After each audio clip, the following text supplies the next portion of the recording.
From the start of preseason, one question has never left the conversation in Buffalo: should the Bills go after Jabrill Peppers to solidify the safety room?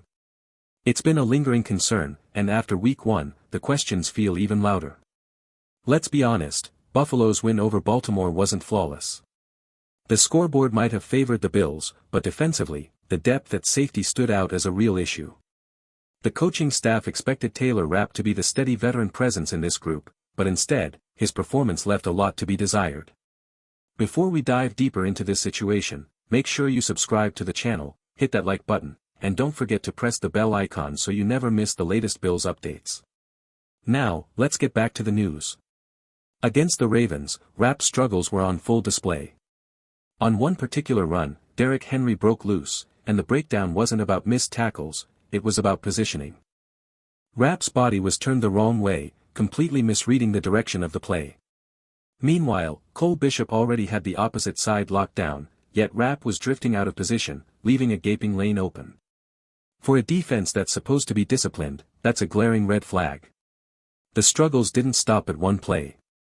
After Derrick Henry had already broken past Taylor Rapp, the angle Rapp took was disastrous. Instead of cutting him off, he gave Henry an open lane to the end zone, and the result was a backbreaking 40-yard touchdown. One bad rep can be forgiven, but this wasn't an isolated moment. Later, Rapp was slow to provide help over the top on DeAndre Hopkins' touchdown. The cornerback in coverage wasn't completely beaten, but without that safety support, Hopkins had enough room to make the grab. With better anticipation, that ball could have been broken up, or at least contested more strongly. Instead, Buffalo's secondary paid the price. The numbers tell the story. Rapp finished Week 1 as the lowest-graded Bills defender, a painful 29.6 mark that highlights just how rough his outing was. But it wasn't just him. Cole Bishop, the young safety, had his own problems. He got shoved aside by Derrick Henry in a one-on-one situation, a moment that perfectly illustrated how shaky this group looked against elite competition. And here's the reality: this safety duo doesn't inspire championship confidence. If Buffalo truly wants to be in the Super Bowl conversation, something has to change. Which brings us to the name everyone keeps mentioning, Jabrill Peppers. Still sitting in free agency, Peppers is a proven defender who excelled in coverage last season. With no clear reason why he was released, it feels like the Bills have a golden opportunity. Waiting too long could mean another team scoops him up, but for now, the window is open. Last season, Jabrill Peppers wasn't just steady, he was impactful. His coverage grade topped 80, and in run defense, he graded out around 74. Those are numbers Buffalo's current safety duo would struggle to reach even on their best days. What makes Peppers so valuable isn't just the stats, it's the versatility. He can line up in the box, drop deep in coverage, or even attack along the line of scrimmage. Wherever you place him, he brings energy and playmaking ability. Yes, he's 29 and heading into his 9th NFL season. That might raise questions about longevity, especially after being limited to 6 games last year due to injury. But Peppers has made it clear that he's confident in what he still brings. He even said it himself: after 9 years in the league, with 7 head coaches and 6 defensive coordinators, there isn't a system he can't adapt to. That kind of experience and confidence matters on a defense searching for stability. For Buffalo, the equation is simple: if this team is serious about making a deep playoff run, improving the safety room is a must. Peppers represents a proven, available solution. The challenge, of course, is financial. The Bills don't have much cap space to work with, but sometimes opportunities like this can't be passed up. If Buffalo wants to maximize its Super Bowl window, a move for Jabrill Peppers might be the one that pushes this defense over the top. Buffalo's financial situation makes this conversation even more complicated. The team already had to restructure Dion Dawkins' contract just to squeeze under the salary cap before the season began. In fact, they were one of the few, if not the only, franchises starting the year over the limit. And even after those moves, more restructures and extensions are still on the horizon simply to keep the front office operating smoothly through 2025. That's the challenge with Jabrill Peppers. He's not going to come cheap. Based on last year's production, he has every right to demand a respectable contract. The question is whether the Bills can make the numbers work without jeopardizing flexibility for the rest of the season. Right now, Buffalo's safety tandem doesn't strike fear into anyone. Adding Peppers would immediately elevate the group, even if it meant reducing the role of someone like Damar Hamlin. His presence alone could stabilize the back end and give Sean McDermott more confidence to be aggressive with his defensive calls.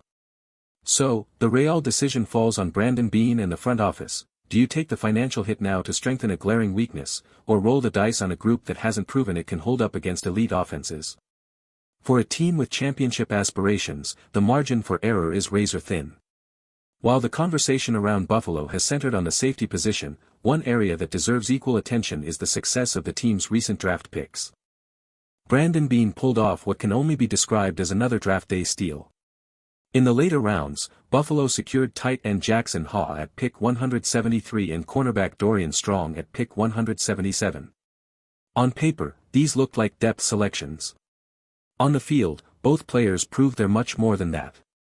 Haw, originally labeled as a blocking tight end, wasted no time showing he can contribute as a receiver. In Week 1, with the Bills battling to complete their comeback, Josh Allen fired a 29-yard strike down the field. Despite tight coverage, Haw secured the ball after a brief bobble and delivered one of the game's most important catches. For a rookie to step up in such a critical moment, it's the kind of play that immediately raises expectations. Meanwhile, Dorian Strong, thrust into the lineup with Tre'Davious White out, didn't play like a late-round flyer. He held his own against top competition, showing both physicality and composure. His presence adds much-needed depth and potential stability to a secondary that has been under the microscope since the offseason. These aren't just rookies filling roster spots, they're already proving they can help Buffalo win now. In a season where every snap matters, the impact of Haw and Strong could become one of the Bills' biggest storylines. If Jackson Haw develops into a steady receiving option, it could be a game-changer for Buffalo. He doesn't need to be a 1,000-yard receiver, or even a 500-yard one. But if he can chip in 300 to 400 yards across the season, that kind of contribution would be massive for a roster already strapped financially. His versatility makes him even more valuable, with a 73.9 run-blocking grade in just 13 snaps against one of the league's most physical defensive fronts. That's impressive for any rookie, and the fact that he added a crucial red zone reception to set up a Josh Allen touchdown shows he's more than just a blocking piece. Then there's Dorian Strong, whose debut was as close to flawless as any late-round rookie could hope for. With Tre'Davious White sidelined yet again, the cornerback depth was a serious concern. But Strong answered the call. Playing every single defensive snap in Week 1, he allowed 0 receptions according to Next Gen Stats, a remarkable feat for a 6th-round pick thrust into the spotlight. His only blemish came on a questionable holding penalty, which many saw as a borderline call. Strong's confidence after the game said it all. I felt like I had a good game. He certainly did. While there was one defensive breakdown that resulted in a big Zay Flowers catch, the miscommunication wasn't squarely on him.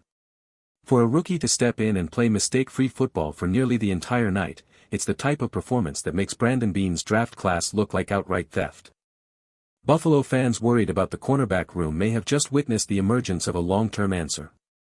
Strong's combination of poise, coverage discipline, and toughness makes him a player to watch as the season unfolds.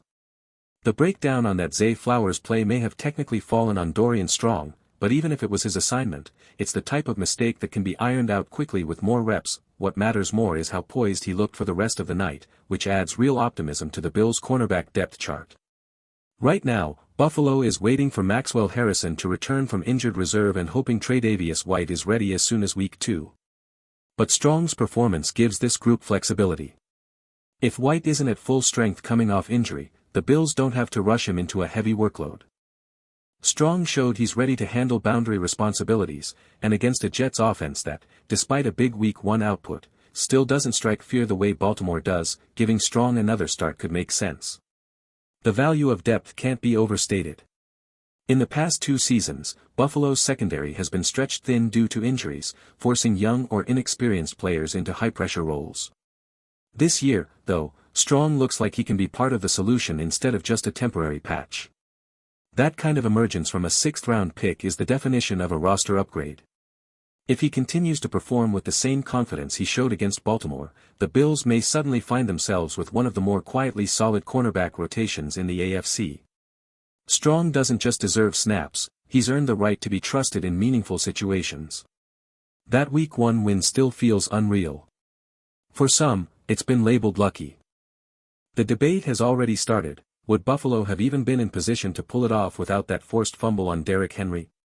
But here's the truth, the what-ifs don't matter. Wins aren't handed out for hypotheticals, and the Bills earned theirs on the field.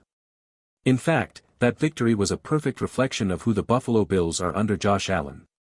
This team is never going to be flawless.